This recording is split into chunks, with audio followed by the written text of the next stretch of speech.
Bienvenidos a Más allá del aula. Hoy nos acompaña un líder inspirador, alguien que ha dedicado su vida a hacer de la educación una herramienta de transformación y progreso.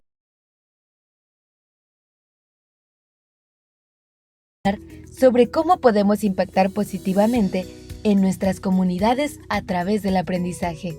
Bienvenido, Adrián, a Más allá del aula. Estamos emocionados de escucharte y de aprender de tu valiosa perspectiva.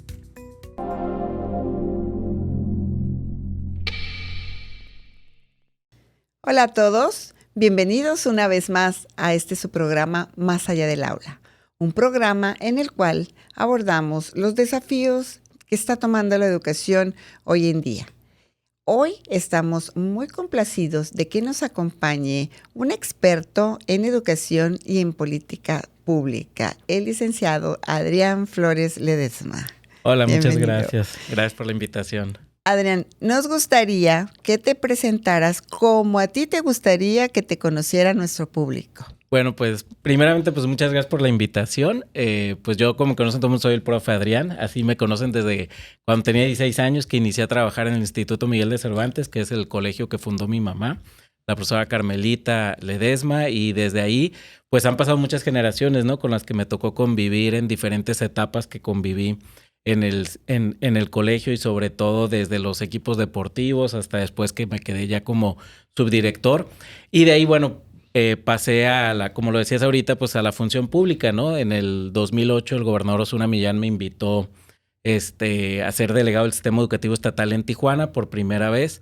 Tenía escasamente 28, 29 años de edad y sí fue un reto pues muy importante, pero la verdad que me llenó de mucha experiencia y de un gran aprendizaje en la etapa que estuve ahí. Y después tuve la segunda invitación ahora con el gobernador Kiko Vega para volver a ser delegado del Sistema Educativo Estatal, ya con un poquito de más años, y pues es algo de lo que también yo creo que mucha gente me recuerda esta etapa como servidor público, y en donde me tocó vivir muy de cerca la realidad del sistema educativo de Tijuana, que tiene una característica única, que es la migración y el crecimiento que tiene año con año en cuanto a la matrícula, ¿no? Que ya no sucede en otras ciudades del propio estado. Y ahora que estás incursionando también en parte de la universidad, cuéntanos en qué universidad estás y qué es lo que están desarrollando. Pues fíjate, desde el 2019 ya me enfoqué solamente en la educación superior. Anteriormente sí me tocó trabajar educación básica, tanto el preescolar, primaria, secundaria. También cuando fui director del subsistema CECITE, del Colegio de Estudios Científicos Tecnológicos del Estado de Baja California, en preparatoria. Y a partir del 2019, pues estuve un tiempo en CETIS Universidad, también colaboré un tiempo en la Ibero Tijuana, en Pacífico Universidad, y desde el 2022 estoy en CESUN Universidad como director académico. Nosotros somos una universidad que acaba de cumplir 30 años. Tenemos un modelo educativo profesionalizante, buscando sobre todo ayudar a todos aquellos adultos que estudian y que trabajan, que por alguna razón no pudieron concluir la universidad en su etapa de jóvenes cuando salieron de la prepa, pero que hoy todavía anhelan adquirir un título universitario, y pues tenemos diversas modalidades, ¿no? Donde tenemos clases en la modalidad escolarizada, en la modalidad mixta, que es también conocida como ejecutiva, y en la modalidad no escolarizada, que también se le conoce como online. ¿Por qué es importante terminar la educación? Híjolas, yo creo que eso siempre que nos lo preguntan les decimos, toda persona que quiera aspirar a tener una mejor calidad de vida, yo estoy convencido que el mejor camino es la educación y el tener una preparación, sobre todo profesional, porque a lo mejor mucha gente que llega y nos pasa en el modelo ejecutivo que te dice, yo ya tengo 15 años de experiencia trabajando en un despacho contable, ¿no? Pero como asistente contable, pero no pueden firmar como contadores, pues porque no tienen un grado académico, ¿no? Entonces nosotros siempre les decimos, ok, para que logres tener tu grado académico, no es nada más el que me digas que ya sabes todo el tema de las leyes contables o toda la parte de la contabilidad, sino que es la formación que vives en un proceso universitario, ¿no? El tener 3 años, 4 meses, de vivir la experiencia de estar en el aula, compartir con tus docentes, y también el vivir esa experiencia de lo que es prepararte para exámenes, para proyectos, pues eso te da carácter, te da formación, y es parte de lo que se vive en la universidad. Entonces nosotros por eso consideramos que la clave para poder adquirir una mejor calidad de vida siempre será el continuar estudiando. Y hoy, a diferencia de otras generaciones, muchas generaciones antes llegaban al puro nivel del título universitario y pues ya era, como decirlo, pues era muy poca gente, ¿no? La que alcanzaba a tener un título. Hoy nunca dejamos de aprender, ¿no? Con toda la innovación, la tecnología, nosotros le decimos muchos a los estudiantes, ya llegaste al primer paso, que es terminar tu carrera, pero siguen los posgrados, siguen cursos de especialización, siguen certificaciones, porque nunca dejamos de aprender, ¿no? Y yo creo que esa es la actitud que siempre debemos de llevar, el que todos los días aprendemos algo nuevo. Y ahora, ¿qué les diríamos a los jóvenes? ¿Cuándo es el mejor momento para dar el siguiente paso? Vamos a suponer, terminan su licenciatura y enseguida quieren cursar una maestría. Uh-huh. ¿En qué momento sería recomendable que ya entraran, ¿no? a la maestría? ¿Saliendo o esperar un poquito de adquirir y aplicar los aprendizajes y un poco de experiencia y luego ya ingresar a una maestría, a un posgrado, o directamente saliendo a la licenciatura? Depende mucho el plan de vida de cada individuo, ¿no? Porque ha habido personas que de repente te dicen, pues yo me continué desde la carrera, la maestría hasta el doctorado, y a lo mejor son excelentes investigadores y porque se van por esa área, ¿no? El área de la investigación, y a lo mejor el haberse dedicado a eso fue cuando no tenían ningún otro tipo de responsabilidad, todavía no estaban casados, todavía no tenían hijos, todavía no tenían algún trabajo que les quitara mucho tiempo para que pudieran seguirse formando. Pero hay personas que a lo mejor dicen, ¿sabes qué? Pues es que si no tienes el tiempo para vivir la experiencia de hacer un posgrado, pues también eso luego se puede convertir en una carga, ¿no? O en un estrés o en una situación donde no lo disfrutes, ¿no? Y además, cuando ya estudias una especialidad o un posgrado, pues va a ser en un área de tu formación o de tu carrera en la que te vas a especializar.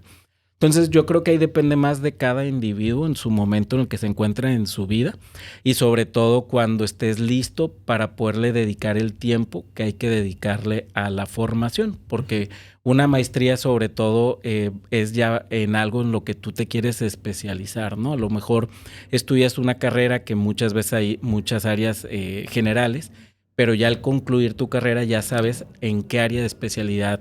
Por poner un ejemplo, los abogados que se pueden ir al derecho fiscal o al derecho penal o en el derecho familiar, derecho civil, o contadores en temas de impuestos. Entonces ya te vas enfocando en un área muy particular de lo que es tu práctica ya profesional. Muy bien. Y ahora, en todos estos años que has tocado bastantes áreas de la educación, ¿qué está pasando hoy en México? Nuestros invitados a este programa quieren conocer cuáles son esos retos, cuáles son esos desafíos que hoy por hoy está teniendo la educación mexicana. Pues mira, yo creo que es el momento histórico que estamos viviendo. Yo creo que todos sabemos que, bueno, desde el año 2018 que entró en la presidencia de Andrés Manuel López Obrador, pues se habla de una cuarta transformación, que es como ellos lo han denominado, lo han titulado, y eso va desde un enfoque también ideológico, ¿no? Y la educación no se queda aparte, ¿no? Desde que se hicieron las reformas que ha impulsado en el sexenio pasado López Obrador y traer lo que es la nueva escuela mexicana, pues hay elementos que son rescatables y que también podríamos decir pues que se convierten hoy en un reto, ¿no? Y sobre todo es el ver a la educación más desde una perspectiva comunitaria. Anteriormente, los modelos anteriores que les correspondió a otros gobiernos, pues estamos más preocupados por los estándares internacionales, las evaluaciones PISA, se estableció la evaluación enlace o desde antes se establecieron otras evaluaciones donde buscábamos mucho medir el resultado de los estudiantes y compararnos pues con otros países en desarrollo. Ahora el enfoque que se está buscando más que nada es convertir las escuelas en comunidades de aprendizaje, que no está mal, solamente pues que es un cambio totalmente diferente a lo que veníamos haciendo, ¿no? Entonces yo creo que pues hay que darle tiempo a esta nueva administración que acaba de entrar con el tema de cómo nos vamos a ir adaptando, pero ya han hecho cambios desde, por ponerte un ejemplo, en la educación superior. En la ley se reformó, se creó una nueva ley de educación superior en el país en el 2021, donde se establece un sistema de acreditación de la educación superior, que es el CEAES. Y eso nos va a llevar a todas las universidades públicas o privadas, pues a modificar algunos de nuestros modelos educativos, sobre todo en temas, por ejemplo, como es la inclusión, que eso abre la posibilidad de que a lo mejor estudiantes con autismo, con Asperger o con algún otro tipo de características que tienen de sus habilidades de aprendizaje, pues les demos una oportunidad también de formación, ¿no? Y eso yo creo que es algo interesante, es bueno, porque es abrir las universidades para que todos los estudiantes que tengan las ganas y las habilidades y puedan llegar al nivel educativo superior, pues lo hagan, ¿no? Entonces, creo que vamos a empezar a ver algunos cambios, sobre todo en la forma como las universidades públicas y privadas nos tenemos que ir acreditando en este nuevo sistema. Y bueno, esperemos, como todo cambio, va a haber cambios y ajustes, pero esperemos que todo esto venga a mejorar, sobre todo a fortalecer el que haya más estudiantes o más jóvenes que opten por continuar sus estudios universitarios y terminar al final con su titulación. ¿Y México hacia dónde va en estos cambios? ¿Va en un camino hacia la profesionalización o a llenar primero los recursos necesarios, o en la búsqueda de estos recursos? ¿Hacia dónde vamos encaminados en este momento, de acuerdo con lo que ustedes están viviendo en las escuelas, que ya tenían estructurado un programa, un estilo, un tipo de capacitación y de perfil de egresado? Ahorita, ¿cómo vamos en la educación en México? Yo creo que se va a regionalizar y yo sí veo muy, por ponerte el ejemplo, aquí en Baja California, yo sí veo un impulso desde el gobierno del estado y desde la Secretaría de Economía en cuanto a prepararnos a las universidades y a todos los centros de formación en cumplir con las expectativas que tienen las nuevas inversiones que están llegando al estado.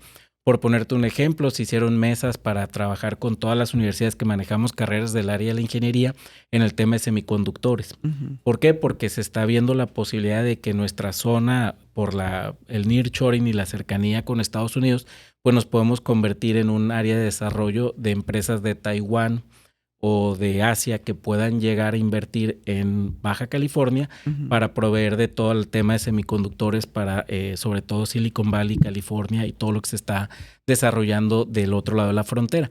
Entonces, independiente que mucha gente pudiera decir, pues son de la 4T, pues no, porque la zona que estamos es un beneficio, una zona muy privilegiada que tenemos por estar en la zona de la frontera, y que creo que los esfuerzos que está haciendo el gobierno del estado es decir, ok, existen estas posibilidades, universidades, ¿cómo le hacemos para prepararnos todos y poder brindarle a las nuevas empresas un capital humano capacitado en un nuevo uso de tecnologías? Entonces, no pasaría esto a lo mejor en Oaxaca, en Guerrero o en Chiapas, ¿no? Porque su contexto regional es diferente.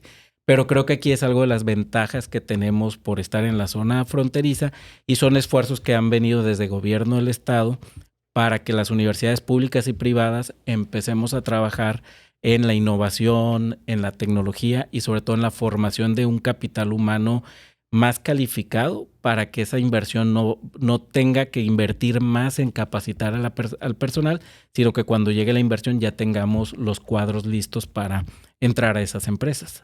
¿En qué sector, en qué edad, a qué edad, ¿no? ¿Qué nivel de edad nos podemos apoyar para hablarles a estos muchachos, a los educandos de universidad, de preparatoria? No, yo creo que desde la secundaria Okay. Es clave que platiquemos con los jóvenes de las ventajas competitivas del estado, y sobre todo nosotros nuestro bachillerato que tenemos en CESU Universidad va muy enfocado al área de ciencias para la formación de ingenieros, porque mucho de lo que les platicamos a los jóvenes es de que Tijuana es una ciudad que sigue llegando inversión, es una ciudad que sigue teniendo crecimiento, seguimos teniendo mucha migración de otros estados de gente calificada, porque las empresas de repente requieren más ingenieros y van y los traen de Sonora, de Sinaloa, de Baja California Sur, de otros estados, porque aquí pues son empresas que pagan bien y que hay buenas condiciones para la gente que estudia ciertas carreras. Entonces, desde secundaria es importante, sobre todo porque ahí inicias a tener a veces la complicación con la matemática.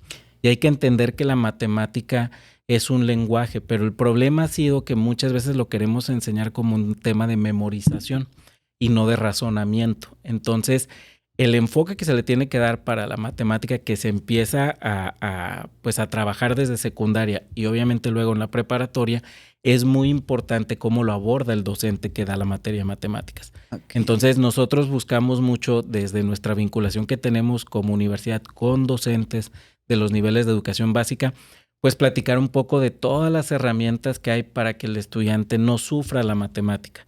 Porque a veces, pudiendo estudiar una carrera de las ciencias exactas, no la estudian por el miedo a las matemáticas o a la complicación que puede tener las ciencias exactas. Entonces, parte mucho de esa dinámica que podamos tener desde el enfoque del docente. Y a partir de ahí hay ya hoy muchos elementos que tiene la tecnología de cursos, de ejemplos, de páginas que hay hasta en YouTube, de tutoriales y donde te explican de una manera muy vivencial y de un aprendizaje muy significativo para que el estudiante pueda desarrollar un pensamiento matemático, lógico-matemático. Entonces, nosotros a eso es lo que hemos estado enfocando y es lo que hemos buscado para que nuestros estudiantes, cuando lleguen a la preparatoria, ya vayan perfilándose en alguna de nuestras 3 ingenierías que manejamos: la de software, muy enfocada en la codificación y en la parte programática; la ingeniería industrial, que va mucho a la manufactura; y la de multimedia, que es ahora una parte muy novedosa para los jóvenes, que es el hacer videos, grabaciones, toda la parte de audio y toda la parte interactiva de videojuegos.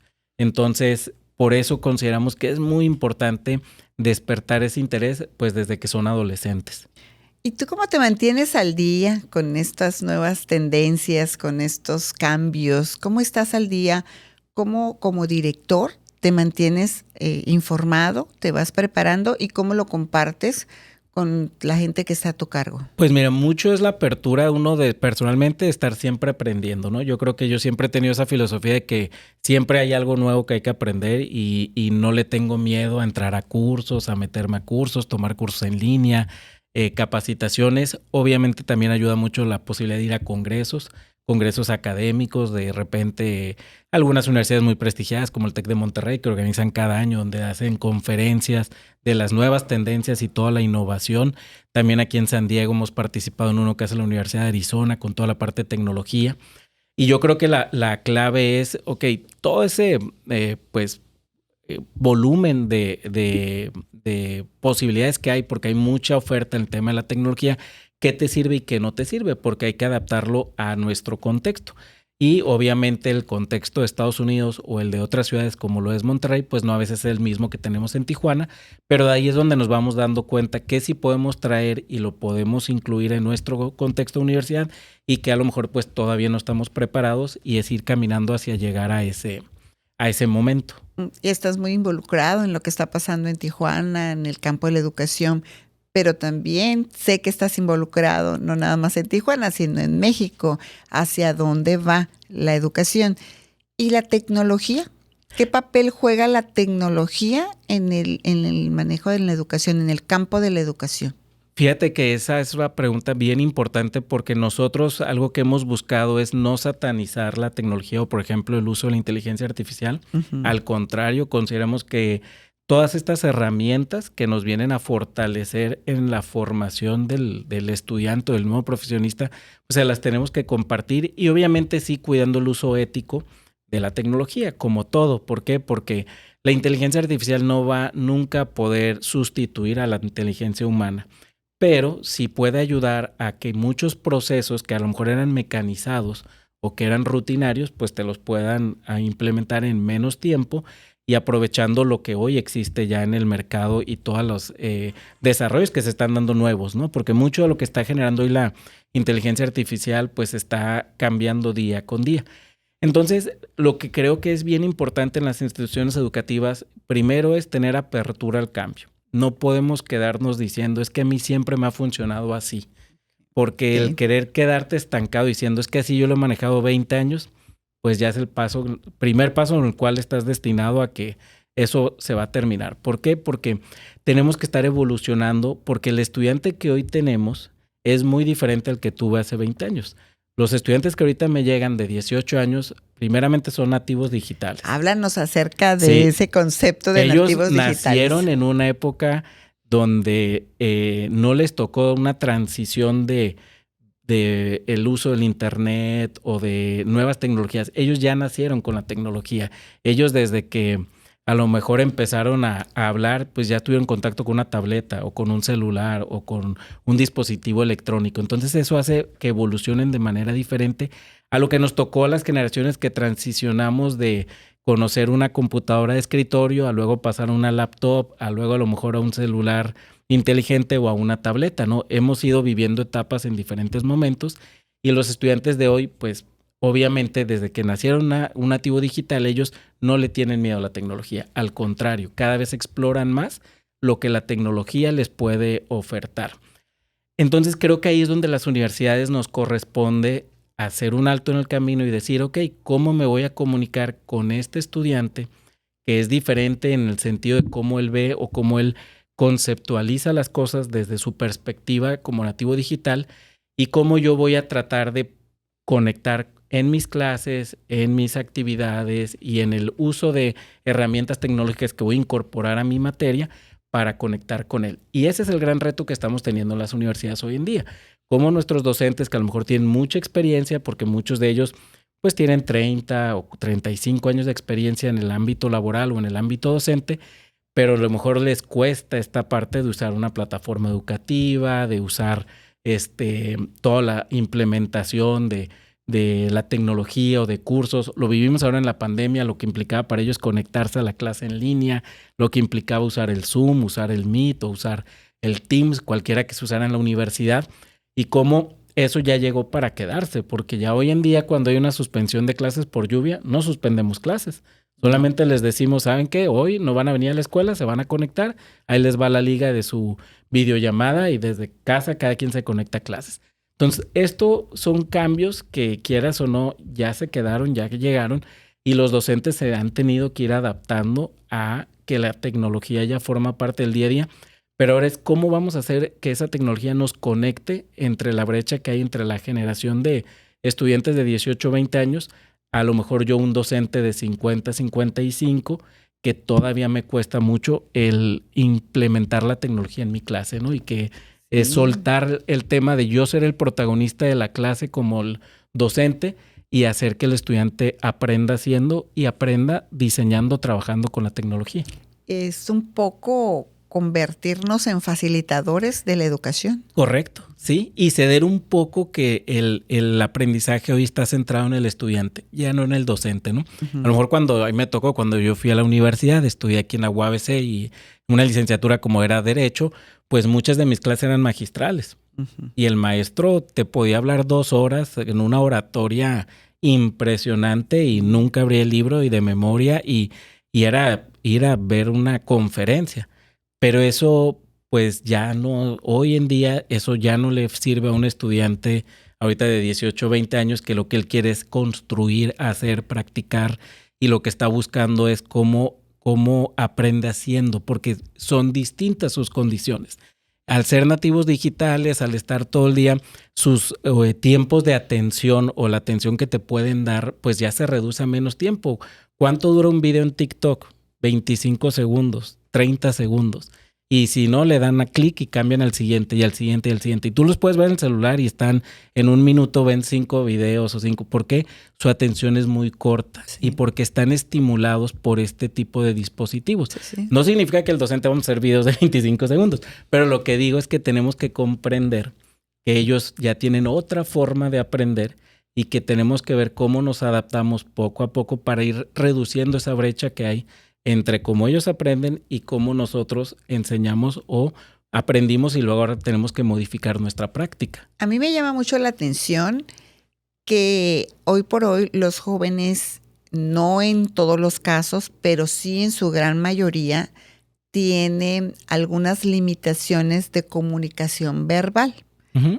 ¿Qué papel juegan estos nuevos modelos educativos en la comunicación verbal? Ya no hablemos de elocuencia, sí, claro, sino de comunicación. Sí. Mira, nosotros incorporamos ahora en nuestros planes de estudios una certificación que se llama Comunicación Efectiva en el Trabajo. Ajá. Todos los estudiantes no solamente obtienen un título universitario, sino nosotros les hacemos que dentro de los 3 años o 3 años, 4 meses que están en la universidad hagan 3 certificaciones del conocer. Pero la primera es un estándar transversal que se llama Comunicación Efectiva en el Trabajo, porque ahí tienen que hacer 3 actividades que alguien pudiera decir es básicas o súper sencillas, pero cuando ya los pones a la evaluación se les complica mucho por esto que tú comentas ahorita, que no tienen esas habilidades. Una es escribir un correo electrónico. A lo mejor para nosotros que a lo mejor todavía llevamos taquinamografía o mecanografía o lenguaje y ortografía, pues sabes que lleva un encabezado, que lleva una fecha, que lleva un texto y un cierre. Pero ahorita tú ponle a un joven a hacer un texto en un correo y a veces no saben a cómo dirigirlo, escriben acortando palabras, quieren usar palabras que no están ni en el diccionario, pero ellos creen que así es eso porque hacen una traducción del inglés al español, te mezclan los dos idiomas. Entonces, todo eso es algo que les decimos, a ver, si en una empresa estás trabajando y necesitas hacer un correo electrónico para tu jefe inmediato solicitándole un permiso, ¿cómo se redacta? ¿Cómo lo vas a hacer? Esa es una primera habilidad. Otra habilidad es hacer una presentación de 5 diapositivas del tema que ellos quieran para ver su expresión oral, porque muchos para ellos no es algo que han desarrollado y pues a veces poder hablar en público frente a sus compañeros, pues les da el pavor, ¿no? Y es un tema de que no tienen la habilidad de hablar en público. Entonces, es otra de las partes que mide el estándar. Y la última es poder sintetizar una lectura en 140 caracteres como si estuvieran escribiendo en la plataforma de Twitter, ahora X, cómo hacer una reducción de texto. Muy bien. Y eso diríamos, pues es súper sencillo. Bueno, nuestras generaciones, que a lo mejor lo vimos en la secundaria o lo aprendimos en la prepa, pues decimos, pues no tiene complicación.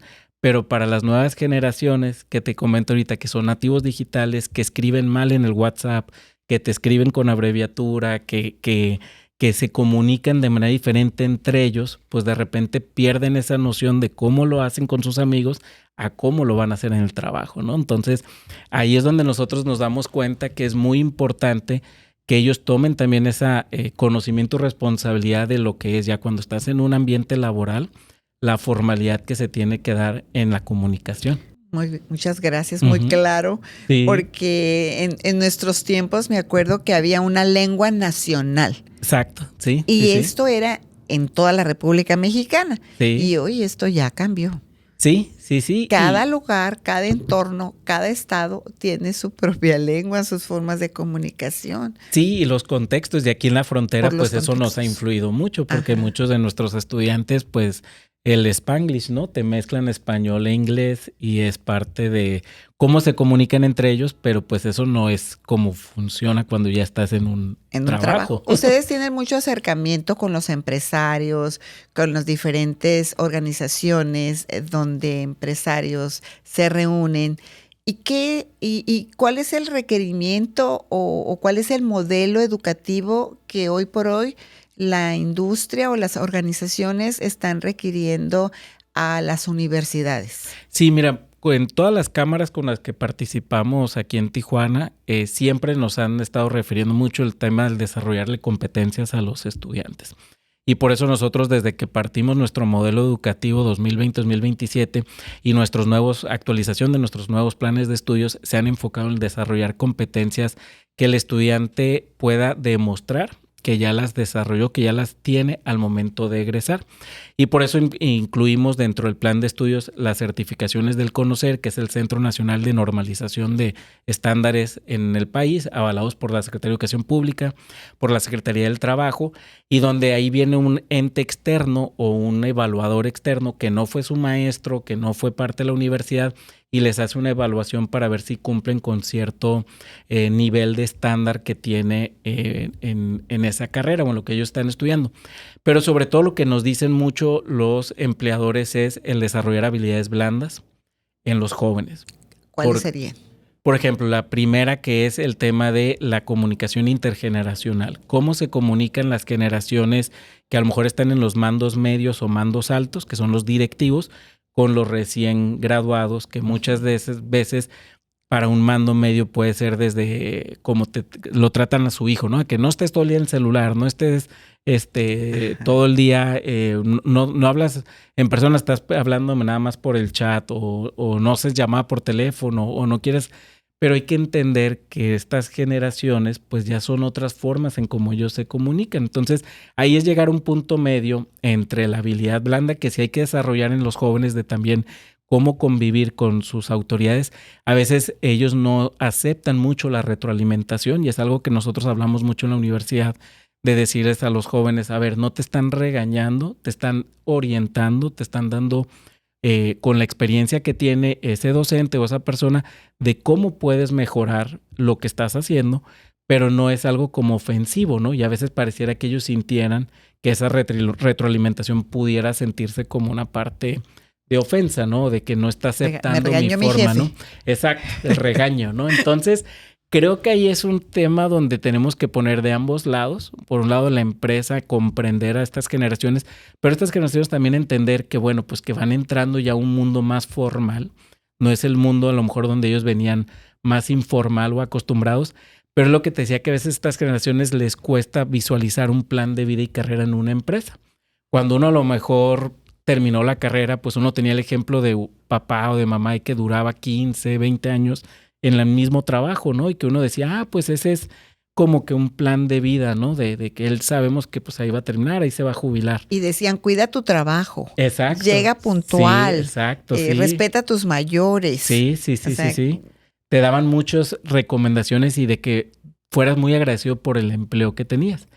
Y hoy las más generaciones, muchas de ellas, pues para ellos es como que son proyectos muy cortos, ¿no? A lo mejor tienen un plan de decir, me voy a ir de viaje, entonces trabajo hasta juntar el dinero, lo tengo y ya me voy. ¿Cómo sería, Adrián, un plan de carrera, de vida y carrera dentro de una organización?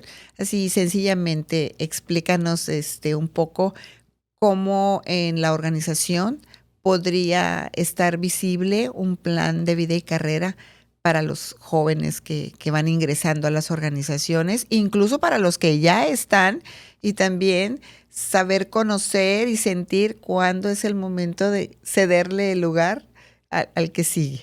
Claro, ¿no? Yo creo que algo que ahorita y ya hasta se reformó en la Ley Federal del Trabajo es el tema de en todos aquellos trabajos que se les pueda dar esa flexibilidad de no tener que trasladarse a la matriz o al centro físico de trabajo y puedan trabajar desde casa, pues tener esas flexibilidades, porque ya es algo que hoy sí lo valora un recién graduado, de decir, ¿sabes qué? Si no tengo que ir 6 días en un horario fijo de 8 a 5 de la tarde a la oficina y a lo mejor voy 2 o 3 y los otros 3 los puedo trabajar desde casa, para ellos eso a veces hace la decisión en cuanto a irse a una empresa o irse a otra.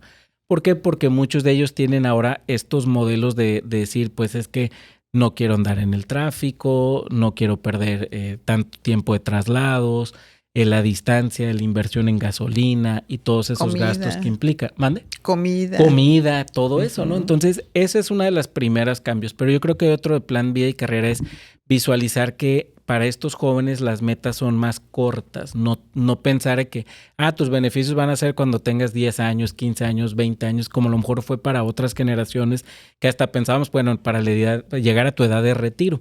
Si aquí a lo mejor las metas sean más cortas, de decir, ok, a quien cumple 1 año va a tener este beneficio, a quien cumple 2, a quien cumple 5, y de esa manera ellos se van motivando a periodos más, donde los vean más alcanzables. Porque para estas generaciones ese se convierte en un atractivo, algo que puedan alcanzar de manera más rápida, a diferencia de que para otras generaciones lo que nos daba seguridad era la permanencia, ¿no? O sea, una seguridad de decir, ok, pues tengo ya inversión porque ya compré mi casa, porque estoy pagando mi casa, colegiaturas y gastos que dices, pues yo requiero tener la seguridad de que voy a tener un ingreso quincenal o mensual de mi pago. Y estos jóvenes que a veces no quieren comprar casa, no compran carro, usan Uber, se mueven sin los compromisos de tener todavía cosas propias o hasta de formar una familia todavía o de casarse, pues entonces son periodos donde ellos a lo mejor su plan es, en 2 años me voy de mochilazo a Europa y nomás necesito juntar tanto dinero para el avión y para vivir 6 meses de explorando el mundo, ¿no? Conocidos que hacen eso. Entonces, a lo mejor la empresa decir, ok, te voy a dar permiso si logras esto y te vamos a... Y cuando regreses, si quieres volver a la empresa, pues las puertas abiertas, ¿no? Te vas tus 6 meses. ¿Cómo afecta eso a la empresa? Pues depende el tipo de trabajo, ¿no? Ajá. Pero a lo mejor hay trabajos que pueden tener esa flexibilidad donde le dicen al estudiante, es un atractivo. Te puedo dejar. Y ese es un atractivo, ¿no? Para estas generaciones. Así es. Sí. Y el papel de los padres de familia. ¿Cuál es el papel que juega el padre de familia dentro de la preparación de los universitarios? Pues mira, yo creo que esa es una pregunta súper importante. La clave es la comunicación entre los papás y sus hijos, ¿no? Porque muchas veces suele ser que el hijo estudia una carrera de la cual no está convencido, pero porque está forzado por la presión que tiene desde casa, ¿no? Nos ha tocado de repente estudiantes que me dicen, es que yo estoy aquí porque mi papá me forzó a que estudiara ingeniería. Y le dices, ¿y tú qué querías estudiar? No, pues yo quería dedicarme a la música. Y dices, bueno, ¿y por qué? Entonces pasa y de repente a veces los papás no lo hacemos con esa mala intención, pero sí muchas veces juzgamos o les decimos, tienes que estudiar esto porque ahí sí vas a encontrar un trabajo, ¿no? ¿Y crees tú que esto también, esta falta de toma de decisión, tiene que ver con sus habilidades blandas, duras y de Sí, poder claro. del ser humano? Y tiene que ver mucho por la relación familiar, ¿no? A veces si no hay una muy buena comunicación y hay miedos entre el hijo de decirle lo que él quiere estudiar o lo que él se quiere dedicar y el papá también de no abrirse a decir, bueno, ¿y qué realmente le gusta? Mejor decirle, haces eso porque te quiero garantizar, porque lo que el papá está buscando es una calidad de vida y un futuro.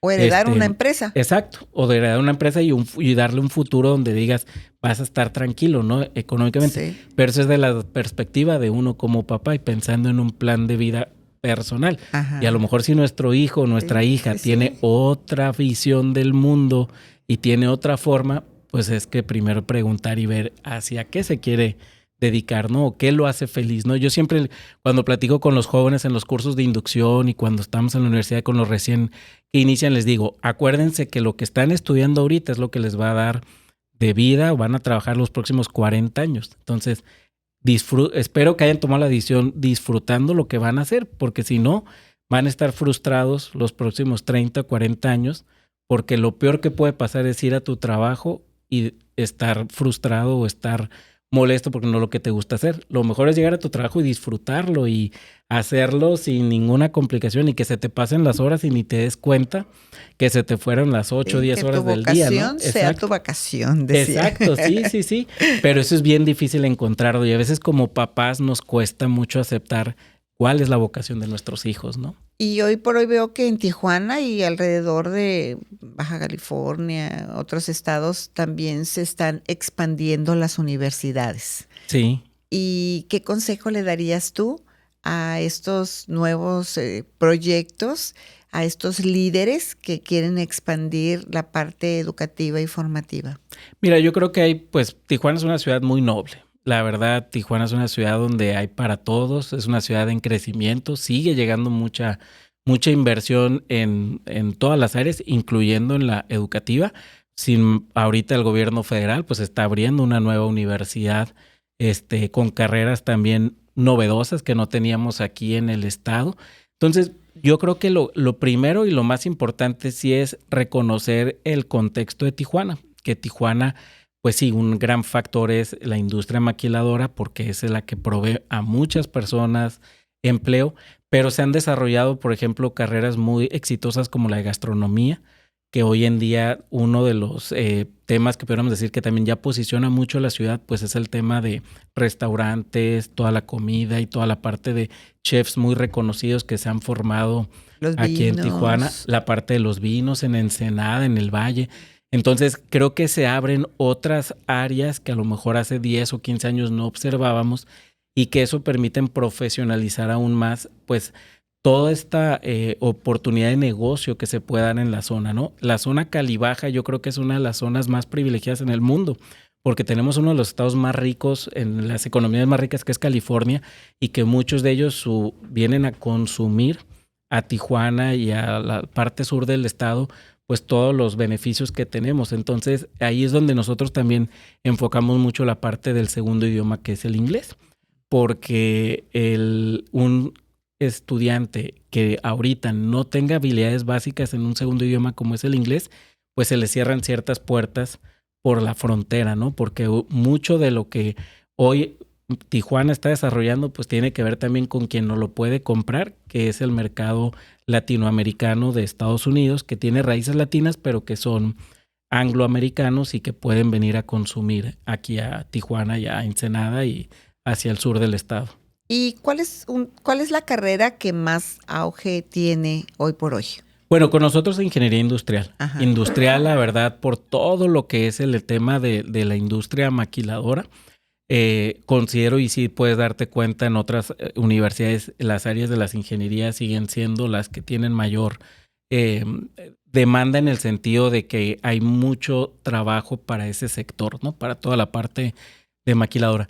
Pero, por ejemplo, la carrera que nosotros desarrollamos, que es diferente a las otras ofertas, que es la ingeniería en multimedia, hemos logrado entrar muy bien con un sector de estudiantes que les gusta la parte de diseño gráfico, comunicación, hacer videojuegos, hacer videos cortos para páginas de redes sociales como Facebook, Meta, TikTok, todo esto, que les permite a ellos innovar y desarrollar muchas habilidades en el uso de la tecnología, pero desde un enfoque también de ingeniería. Entonces, esas son las que nosotros tenemos más fuerte, pero seguimos teniendo un buen número de estudiantes en las que son más tradicionales, como es administración, contabilidad, derecho, psicología, aduanas y logística, y negocios internacionales, ¿no? Que son más del área económico-administrativa.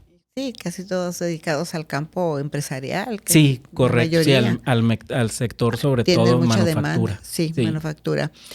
En la mayoría de nuestros invitados, siempre que les preguntamos qué consejos les dan a los padres de familia, han tenido a bien contestar: escuchen a sus hijos. Sí. Escúchenlos. Pero escucharlos, ¿qué? ¿Qué les tenemos que escuchar a nuestros hijos? ¿Cuál es la parte, cuál sería el consejo que les daríamos a los padres de familia?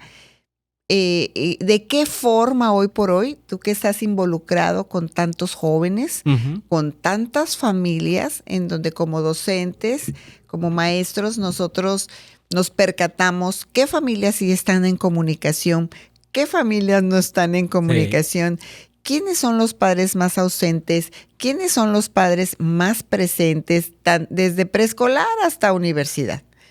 Y también en posgrado, a mí me ha tocado también, ¿verdad? Entonces, ¿qué es la parte medular que tenemos que escuchar a nuestros hijos? Y lo pensé, dije, en la siguiente entrevista, sí, claro, voy a hacer esta pregunta y sé a quién se la voy a hacer. Mira, yo creo que lo más importante es involucrarnos en lo que a ellos les gusta. Y creo que a veces la vida tan rápida en la que andamos y tan acelerada, ¿no? De repente, como papás mismos, ¿no? Que no nos damos espacios de convivir con nuestros hijos o nuestras hijas un momentito, pues es poder entender, a ver, cuáles son sus gustos, ¿no? Y cuáles son sus pasiones. Yo creo que todos desde niños pues teníamos alguna pasión o algo que era lo que nos gustaba, ¿no? Yo recuerdo, a mí me apasiona el béisbol, y ir a los partidos y jugar y algo, y en algún momento uno pudo haber dicho, yo que hubiera querido ser beisbolista. Bueno, a lo mejor no desarrollas la habilidad o no lo tienes, pero era algo que te apasiona, ¿no? Y recuerdo, mi papá no tenía mucho tiempo para acompañarme, pero sí mi padrino, y con él me iba a los juegos y platicaba, y entonces tener esa persona que se involucra por lo que te gusta y con quien puedas platicar, pues es un gran apoyo, ¿no? Para luego la toma de decisiones. Creo que como papás, darnos esos espacios para conocer cuáles son esas pasiones de lo que le gusta a nuestros hijos, y abrir un poquito ese panorama de no quererlos encasillar en lo que nosotros queremos que hagan, sino poder abrir y decir, a ver, a ti te apasionan los cómics, a ti te apasionan las películas de acción, de Marvel y de todo eso. Bueno, ¿qué es lo que te gusta hacer, o cómo puedes aprovechar todas esas horas que les dedicas a ver series, a ver películas, a todo ese mundo de la ciencia ficción? ¿Cómo lo puedes llevar ya a un tema que se convierta luego en una habilidad, ¿no? A lo mejor desde decir, bueno, me gusta tanto que voy a poner mi tienda de cómics, o me voy a dedicar a estudiar una carrera enfocada en eso, pero no quitarles esa parte que les gusta o les apasiona a los hijos, que a lo mejor algunos papás pudiéramos decir, no, más pierdes el tiempo, pasas horas en el videojuego, pasas horas viendo la televisión, y eso no te va a servir de nada, y lo vemos como algo negativo, ¿no? Cuando al contrario, creo que hay que ver en qué invierten su tiempo nuestros hijos, tratar de sacar lo positivo y enfocarlos hacia qué área pudieran ellos luego estudiar o profesionalizarse, en el área que ellos disfruten. Yo siempre he dicho, si uno hace las cosas disfrutándolas, ya estamos del otro lado, ya ganamos, ¿no? Pero el tema es darnos cuenta que nos hace felices. Hoy por hoy, en las redes de comunicación, observo muchos TikToks haciendo alusión a las formas de cómo estamos educados los padres de familia y los jóvenes. Sí. Y hay hasta como una parodia de Sí. ay, mi mamá o así, ¿no? Y tienen mucho éxito. Sí. ¿Cómo les mandamos, a ver, qué mensaje les mandamos a los padres de familia y a los jóvenes de la selección, acerca de la selección de la información para su beneficio y para su desarrollo? Pues que ellos dan scroll a todo, Sí, claro. pero ¿cómo saber desde su formación que sí y que no? Yo creo que, Como siempre, cuando buscaban los discos. sí, siempre va a haber fake news. Y Ajá. siempre va a haber quien aproveche un momento para hacer noticias que no son reales. Pero mucho entra el criterio de cuando uno va seleccionando, ¿no? Y es desde cuando uno está estudiando y cuando uno a lo mejor se iba a la biblioteca y tenías que buscar 4 o 5 libros y a lo mejor era el mismo acontecimiento, pero desde diferentes perspectivas, pues ahí te ibas dando cuenta ya después para generar tu propio criterio. Creo que igual sucede hoy en las redes sociales, ¿no? En los TikToks, en las Reels, en lo que suben en Facebook y en otras. Ahora hay que saber, ok, a quién yo cotidianamente escucho, observo o veo para saber qué tanto lo que él informa es real o no es real. Y obviamente otros a lo mejor los sirves, pues te entretiene, ¿no? Es como pues el universo de programas o de catálogo de series que tienes en un dispositivo como Netflix o en alguno, y uno escoge ya en base a lo que uno considera que es más afín a nuestros gustos, y hay otras que a lo mejor uno nunca va a consumir. Entonces, el tema aquí es no querer imponer nuestras ideas a los hijos, ¿no? Y creo que a veces ese es el gran reto, porque a veces pasa que como papá uno quiere decir, ese no lo tienes que ver, o eso no quiero que... Entonces, ya al momento que lo hacemos algo negativo, pues le genera al hijo como todo el morbo de que, ay, ¿por qué me lo están prohibiendo, no? Entonces ahora sí lo voy a ver, o nomás para llevarle la contra, pues ahora sí lo veo, ¿no? Entonces creo que mucho es la comunicación y es sobre todo con nuestros hijos y las nuevas generaciones hacerles ver, a ver, está bien esa persona lo que te está diciendo, pero ya lo validaste, ya te diste cuenta si fue real, eso que te dijeron está comprobado en que realmente son hechos o son acontecimientos que se pueden verificar, ya lo identificaste y ahí les vamos generando un criterio que ellos aprendan a discernir entre lo que se puede consumir y entre lo que es basura y pues solamente es entretenimiento. Y así mismo en el hogar, con los niños desde secundaria hasta universidad, pienso que es importante tener un espacio para sentarnos con ellos, a no tan solo escucharlos, sino también que ellos nos escuchen. Sí, y que yo creo que ser bien abiertos de a veces decirles la verdad. A ver, yo a veces lo digo con mis adolescentes, ¿no? Yo entiendo que para ellas algunas cosas se les hace muy fácil porque, como te digo, nativas digitales y viven en ese ambiente y decirle, pues yo no lo conozco, explícamelo. O sea, no entiendo ese chiste o eso, ese trending, ¿no? Porque ahora les llaman topic trending, ¿no? Ajá. Si no le entiendo, pues explícamelo y ya, y a lo mejor no lo voy a juzgar porque puede decir, ay, es una tontería, pero a lo mejor ya ellas se abren a explicarme y yo tener esa capacidad de decir, bueno, pues voy a querer saber qué es lo que a ellas les está divirtiendo, ¿no? Pero tener apertura, creo que esa es la clave. Bueno, sabes que nuestro programa está arrancando, Sí, es sí, joven, sí. hemos tenido muy buenos comentarios gracias a nuestro público y nos hacen una pregunta muy frecuente. Nos dicen, ¿para qué edades está dirigido el podcast de Más Allá del Aula? Uh-huh. Está dirigido para todas las edades y para todos los interesados en la educación, en el rumbo que está tomando la educación, en los procesos que hoy por hoy vive la educación, tanto en el área escolarizada como en el sector laboral. Claro. Hacia allá va, ¿no? Sí, Entonces, cuando nosotros como educadores nos dan un micrófono, bueno, ya sabes, Sí. queremos pasar la información hoy en día, ¿no? Sí. A lo que está pasando. Tú ahorita tienes un micrófono para lo que tú nos quieras decir, el mensaje que quieras enviar. Aprovecha la vena docente y comunica, por favor, a nuestro público todo ese bagaje que como educadores llevamos, ¿no? Para apoyar a las familias y a los empresarios, porque Al final, los educadores formamos los hombres del mañana, los hombres del futuro, las mujeres del futuro, los profesionistas, los seres humanos. Yo siempre hablo de vivir bonito. Sí. Vivir bien, vivir bonito, respetándonos, ¿no? Exacto, sí. ¿Y tú cómo les podías llegar a nuestro público después de toda esta información tan importante que nos has dado? No, pues primeramente agradecer mucho la invitación. La verdad, me siento muy cómodo, muy agradable la plática. Y yo creo que algo que uno puede transmitir y desde del corazón es que ser maestro es una vocación que se vive desde el que entra uno al aula, ¿no? Y cuando uno está en el aula, pues es tu espacio íntimo, ¿no? Yo siempre se lo digo a mis colegas, que es el espacio íntimo donde uno puede compartir con 20, 25 o el número de estudiantes que tengamos, pues aquellas experiencias que nos han formado y que les podemos dar tips y mejorar y decirles, hazle así, yo te recomiendo hacer esto, pero también abrirnos a lo que ellos a veces traen de dudas, ¿no? Y traen temas que a veces no encuentran con quién platicar y a veces ese docente que tiene esa apertura y se acercan contigo y te piden un consejo o te piden de repente una asesoría, pues puede ser un tema tan determinante que les puede cambiar la vida para bien, ¿no? Entonces, creo que esa es la mejor recompensa, ¿no? Yo cuando me encuentro exalumnos en la calle, que ahora me ven con mis hijas, con mi esposa y me saludan y te dan un abrazo y se ve